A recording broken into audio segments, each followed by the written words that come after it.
I operate on the principle that the human body was designed to work correctly. So if a ton of us are having issue with something, we then know there's been a deviation. So to me, the big deviation for the back is all this time spent sitting, texting on the computer. Our hip flexors get shortened.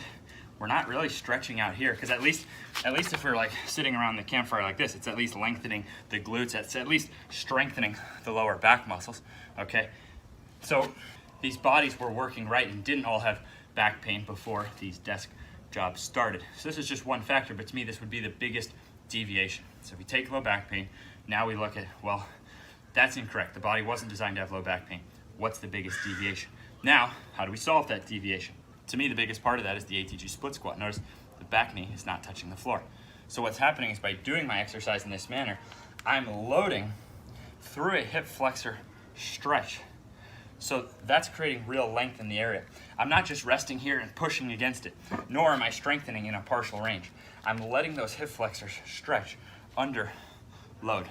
Now to clear up any confusion, this goal I initially used to fix my knees, because my knees were so imbalanced, with one of them a tight surgical mess, the other one a loose mess of no surgeries and torn ligaments. So the first goal is just to get full coverage of hamstring over calf, even if your heel has to lift up. But you can see that over time, as you get more ankle mobility and more hip flexor length, you could get deeper. And so in advanced zero, this is step 5 of zero. In advanced zero, it's still step 5, and we train it different ways. So certain days, we are intentionally trying to lift that heel and get full coverage. And then other days, we're intentionally trying to keep the heel down and stretch and strengthen the hip flexors and that ankle mobility as much as we can. And both the mobility and the strength scale. So elevating your front foot, notice this is less angle on those back hip flexors. So I'm still able to load those hip flexors through a stretch, but at a reduced level. And by using assistance here, I can reduce how much load there is. So over time, you can reduce the assistance and increase the range.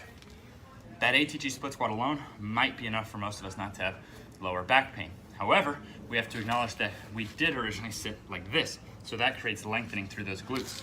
So we can start here, and we can straighten aside, feel a stretch here, but what we're doing too is we're lengthening this whole area, and we're giving these muscles some time under tension. Then bend, and then switch sides. So in zero, this is step 6 after the ATG split squat. Step 5, as we get lower, you'll see there's actually more load on the lower back and more stretch, with the goal being palms to floor, full quad contraction on each side. And we want this to be pain-free and easy for high repetitions. Then in advanced here, we like to add a back extension. Now, first off, this thing was less than $200 off Amazon. I specifically found the cheapest one I could off Amazon. And as we get into advanced zero, we are talking about the option. We now have 2 options for every exercise: an advanced body weight version or a loaded version. So if you're loading, it means you have a rack and you have a bar and weights. And if you have a rack and a bar and weights, you can makeshift a back extension. So as I go here, I'll also put some clips to quickly just show you how to makeshift a back extension.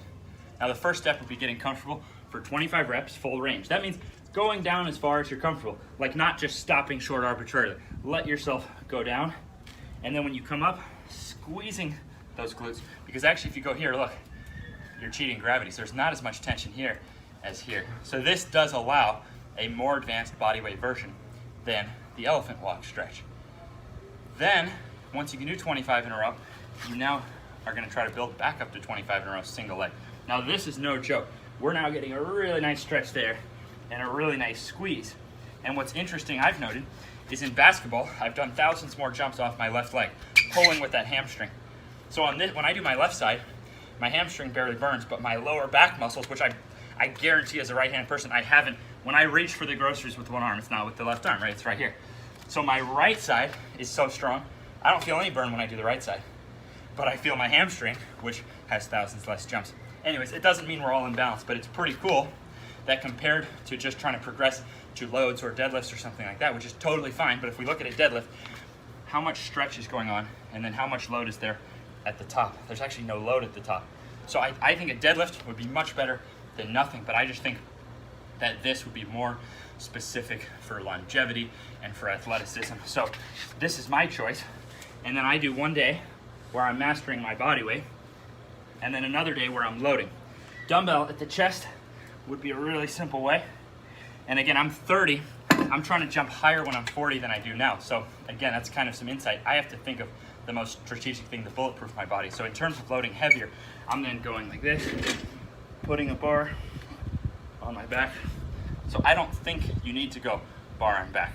I'm not saying you have to go on bar on back for longevity, but if I want to jump higher when I'm 40 than I do now, get the dumbbell out of the way, I'm gonna have to get stronger in those power muscles, those glutes and hamstrings and lower back muscles. And this gives me a way to do that in a very bulletproofing manner. Plus, look how easy this is to use. Look how much result you can get just with your own body weight. You could have this in front of your TV. You could actually literally do the Zero program in front of your TV. You could even do many of the advanced workouts right in front of your TV. And to be clear, one little note, when you switch to single leg, as you know if you're on the program, we go from lengthening this side to then strengthening actually the hip flexor on the other side, so that we do have some hip flexor strength, and we finish out by stretching it out. So the point is that you're gonna burn so much when you do this single legged.